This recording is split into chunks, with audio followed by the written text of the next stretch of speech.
Hello friends, എൻ്റെ ഓഫീസിൽ എല്ലാ എണ്ണത്തിൻ്റെ ഡയറ്റ് പൊളിഞ്ഞ ദിവസമാണ്. അപ്പോൾ രാവിലെ തന്നെ നല്ല ചോളപ്പുട്ടുണ്ടാക്കി, പിന്നെ ഇത് എന്താണ് ബോംബോട്ടുണ്ടാക്കി പപ്പടമാണെന്ന് തോന്നുന്നു. പിന്നെ അത് മാത്രം ഒരു രീതിയിലും ബാക്കിയെല്ലാം വേറെ രീതിയിലിരിക്കുന്നു. അപ്പോഴത്തേനും എൻ്റെ സ്പെഷ്യൽ ജ്യൂസ് അവിടെ നിന്ന് വിളിക്കുന്നു. അങ്ങനെ ജ്യൂസൊക്കെ കുടിച്ച് കുറച്ച് ഷോ ഇട്ട് വന്നപ്പോഴത്തേനും ഞങ്ങളുടെ പുട്ട് റെഡിയായി.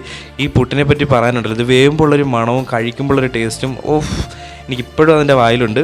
അങ്ങനെ പപ്പടവും പഴവും കൂട്ടി ആ പുട്ട് അങ്ങോട്ട് കഴിച്ചതിന് ശേഷം 2 മുട്ടയും തട്ടി പാസ്സാക്കി ഓഫീസിലേക്ക് ചെന്നു. അപ്പോൾ അവിടെ നിൽക്കുന്നു പുഷ്പരാജ്. കഴിഞ്ഞ ദിവസം ഓഫീസിൽ 2-3 പേരുടെ ബർത്ത്ഡേ ഒന്നിച്ചായതുകൊണ്ട് അവരെല്ലാവരും കൂടെ ചേർന്നിട്ട് ഞങ്ങൾക്ക് പിസ്സ ഓർഡർ ചെയ്ത് തന്നു. അടിപൊളിയായിരുന്നു കേട്ടോ, നല്ല ടേസ്റ്റുള്ള പിസ്സയായിരുന്നു. ഒരാൾ ഇതാണ്, പിന്നെ ഒരു ബർത്ത്ഡേ ബോയ് ഇതാണ്, ഇനി ഒരാളോടുണ്ട് ലാസ്റ്റ് കാണിച്ചു തരാം. ഇവൻ എന്താണോ കാണിക്കുന്നത്. ചേച്ചി അവിടെ നിന്ന് വളരെ ആസ്വദിച്ച് പിസ്സ കഴിക്കുന്നുണ്ടായിരുന്നു. പിന്നെ ദേ ഒരു 916 സിരി പാസ്സാക്കി വേറൊരു ചേച്ചി അവിടെ ഇരിപ്പുണ്ട്. ഇതെന്താണാവോ കാണിക്കുന്നത്. പിന്നെ ഞാൻ വെറുതെ പാട്ട കൊണ്ട് കൊടുത്തതിന് കലയമ്മ പിണങ്ങിയിരിക്കുകയാണ്. ഇനി എന്നെ വീഡിയോ എടുക്കരുത്, ഞാൻ അത്ര സുന്ദരനല്ല എന്ന് പറഞ്ഞിരിക്കുന്ന സുമേശ്വരനാണ് കേട്ടോ. പിന്നെ ഒരു ബർത്ത്ഡേ ബോയ് ഇതാണ്. പിന്നെ ഇതിനെ കാണിക്കുമ്പം ഇത് ഫ്രീ ആയിട്ട് കിട്ടുന്ന. Okay, by.